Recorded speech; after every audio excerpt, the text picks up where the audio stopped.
Hello mga ka-adventures! Long time no see sa ating shoutouts. Lagi ako naka-VO sa ating shoutouts. I have to gain again my confidence in vlogging. So this is me, Mrs. Joy Adventures. Mrs. Joy, you can call me.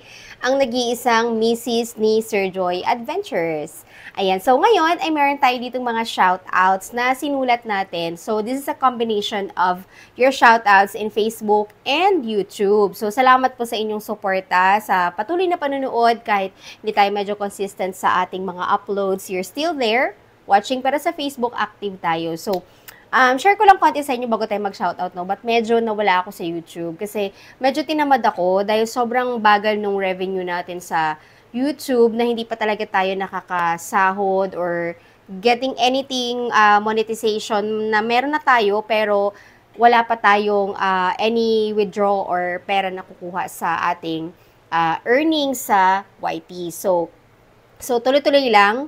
Nag-upload ako ng mga shorts pero not vlogs, long vlogs like this. Sa Facebook naman ay meron tayong nakikitang earnings. So i-share ko lang konti sa inyo, no, kasi naging issue ngayon yung yung walang trabaho daw, tapos nagba-vlog, mawawala na yung vlogging, walang kinikita. So, parang 50-50 true and not true. So, what can I say about it? So, ano po kasi, ang naging monetization ngayon ng Facebook is through invite. So, pag hindi ka na-invite, walang masyadong engagement doon sa iyong mga uploads at walang masyadong views or hindi siya masyadong nagte-trend or anything. So, wala siyang invitation from Meta or the monetization, yung beta na tinatawag nila. So, pag wala kang invite from there sa mga ads on Reels or stars on your Reels ay hindi ka mamomonetize. So, you have to submit pa yung I am interested, may kiniklik doon. So, pag hindi mo nabantayan yun, halimbawa nagpa-vlog ka, kaya kay Sir Joy, consistent na siya nagpa-vlog. Tapos, hindi namin nabantayan na ganun na pala siya through invite. So, medyo wala siyang upload that time. So, wala siyang invite na nare-receive. Tapos, kailangan palang i-click mo yung mga blue buttons doon na nagsasabing I'm interested. So, inayos pa namin yun, inayos ko yun siya. So, kababalik lang or medyo kababalik lang ng kanyang mga earnings po sa Facebook. And also, medyo humina rin sa YouTube dahil hindi nga siya masyado nakaka-upload. Dahil mahirap po talaga ang spearfishing vlog or any vlog na sa dagat. Siyempre, nature yan ang kalaban mo dyan . So, kung hindi okay ang nature, hindi masyadong maganda ang panahon, syempre, wala kang uploads, hindi ka makakapaggawa ng iyong mga contents or ng mga videos. So, medyo mahirap po siya pag ang iyong vlog is involved ay nature, involved ang climate, so medyo mahirap po siya. Pero again, we praise God kasi tuloy-tuloy pa rin po at meron po tayong nakukuhang income sa both platforms. So, thank you pa rin sa mga supporters and mga viewers natin dito sa mga platforms na to, FB and YT. So, thank you so much po. We really appreciate it. It's really helping our family and makapagpatuloy po yung content ni Sir Joy and content ko. So, sa akin naman, hindi ganun kalaki po yung aking income sa Facebook ng kagaya kay Sir Joy. Pero bakit tinuloy-tuloy ko yung Facebook? Lalo na ngayon na merong true invites na po. So, kasi, ever since na-monetize po yung Facebook ko, so, i-share ko to sa inyo, no, para may matutunan din kayo. Ewan ko lang how true or how effective this is. So, ang ginawa ko, kinonect ko po yung aking account, yung Mrs. Joy Adventures, doon po kay Sir Joy, na continuous na po siyang nag-earn. So, ang nangyayari, nakikita ko po yung payments ko po, masama po doon sa kanya. Kasi nagsasabi, nagmamark po yan siya doon sa payout, na paid po siya. So, ibig sabihin, sumama po siya sa mga payments na natanggap ni Sir Joy sa kanyang FB page. So, medyo ginanahan na ako kasi kahit paano sabi mo $2 lang, $3 kada video, tiyanagaan ko po yun. So, nasasama po yun siya doon. Meron pa nga naka 1,000 plus lang ako, mga ganun. Pero sige lang, tuloy lang.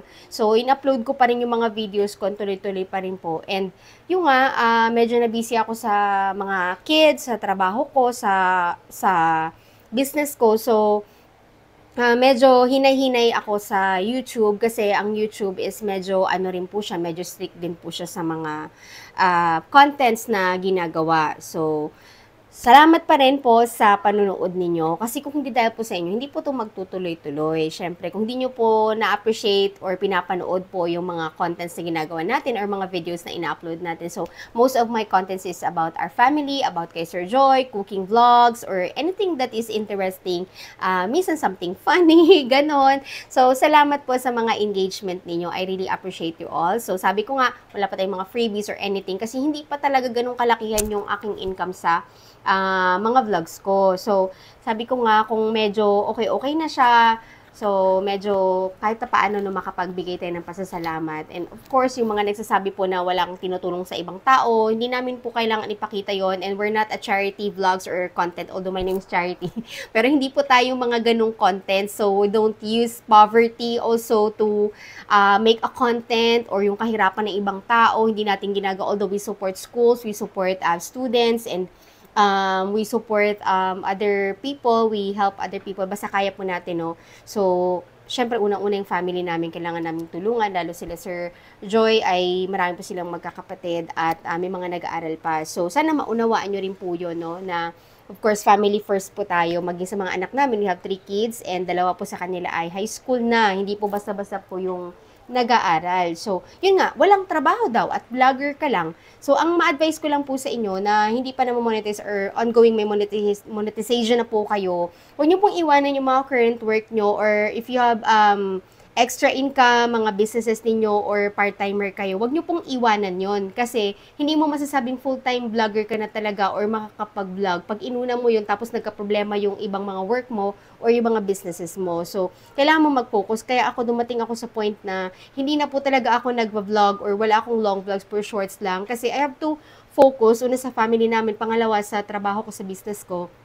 So, I'm still working. Kasi sabi, oh, big time ka, you don't need to work. Your husband is earning, may income na siya. Sabi, ang sagot ko po is no. You have to support each other. You have to be there for each other na mas makakabuti po sa inyo. So, depende po sa setup kung okay na po yung income ng asawa nyo, okay na po na siya ay full-time po sa bahay, o full-time sa mga anak, or both of you are working. Kasi kami, may mga goals po kami, and medyo malaki po yung mga family namin. So, gusto rin po namin makapag-extend ng mga help, no? At saka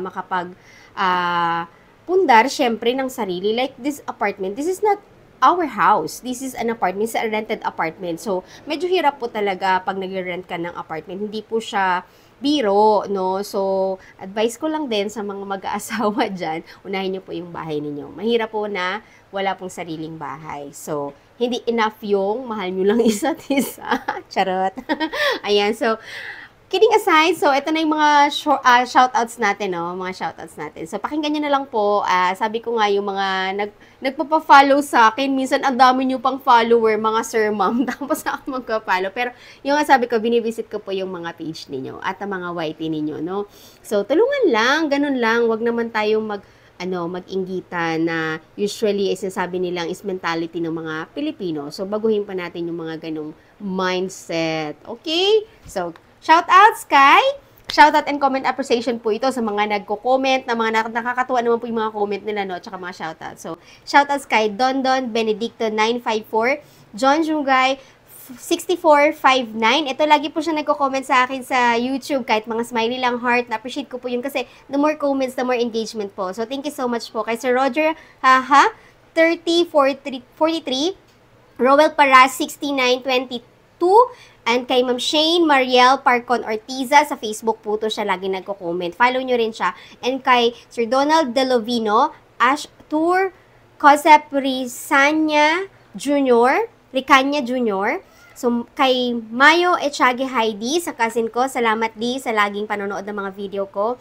At pag-comment kay Ma'am Sara Gapelango Lopez, salamat po sa mga pa-congrats nyo po sa mga achievements namin ni Sir Joy. Kay Princess Bonbon, kay Regina, kay Sally Cadlaon, Nio, N-I-E-O, Briones. So, sa comment mo, Sir Briones, yung kung nagmamadali ba si Sir Joy, umalis ng bahay na sa tsinelas niya. So, sadya po yun. Pauso niya. So, ayan. And shoutout din kay Sir Renano Seco Lumugdang and Annalyn Vegilia Lumugdang. So, mga ano po sila to, trusted real estate salesperson if you're looking for houses and lots na gustong mabili sa Puerto Princesa City. Message naman Facebook. So, thank you so much po, Ma'am Sir, sa inyong mga visits sa akin and prayers. It really helps me and encourage me, honestly. So, mga top fans natin, i-mention din po natin sila dito kasi lagi po silang, bakit naging top fans? Kasi sila yung may mas maraming engagement or lagi nagko-comment, nagla-like, nanonood po sa ating mga videos. Sa Facebook po ito ha, Sir Francis E. or Y. Malanao, June, Rodney Colocar Belarma Era, Anthony Rabanal, si Sir Joy, thank you so much po sa laging pagla-like, although minsan di siya nagko-comments kasi busy po siya. Ayan, kay Edna Mayo, kay Mudra, salamat po. Haril Parilla Gama, Cherna Abing Garong Mabatuan, Joven Kambari, kay Boss Job Mangingisda, i-follow nyo po siya, may vlog din po siya, spear fishing vlog. And kay Sir si Pat's Fishing, i-follow nyo rin po siya kay Native Channel. Of course, patuloy nyo po siyang suportahan. Si Sir, si Native Channel po, siya po yung isa sa kumukup sa anak ni Katangay Kulot. So, siya po yung tumatayong guardian or ama ng bata po. So, suportahan nyo po siya. May mabuting puso po si Native Channel. So, silang mag-asawa. Sila po yung nag-aalaga sa isa sa anak ni Tangay Kulot. Kung hindi nyo po alam. No? So, suportahan nyo po siya. You can send him support and kahit mga gamit ng bata sa pag-aaral, suportahan nyo po. Hindi po yun sa umaasa po sila or what. Mahirap po talaga yung buhay sa isla. And sabi nga ni Sir Joy, yung mindset na hindi porket lumaki ka sa isla ay doon ka na lang mamamatay. So, itong bata na to nag-aaral siya, probably may pangarap siya, no? So, tinutulungan siya ni Native Channel po sa pag-aaral niya at sa lahat ng kailangan niya. So, support him. Kahit ano pong vlog meron yan, supportahan niyo po. Maging si Katangay Randy na tinutuloy po yung sa Primitive Islander. So, tama ba? Primitive Islander. So, supportahan niyo po, subscribe nyo sila sa YouTube kasi tuloy-tuloy po yung pag-vlog nila. Maging kay Buhay Isla, salamat sa patuloy na pagtulong niya sa ibang mga vloggers at mga taga-kanipo. So, shoutout sa inyo. So, tuloy-tuloy ko lang po itong mga top fan shoutout ko kay Roy Zamora, Zaldimar Fabilio, Jonathan J. Micabalio, Michelle Rabanal Sanico, kapatid ni Sir Joy, J. Ward Libara, and kay Sir Christian Malvas, and Alex Malvas, kay Bonbon, shoutout sa inyo.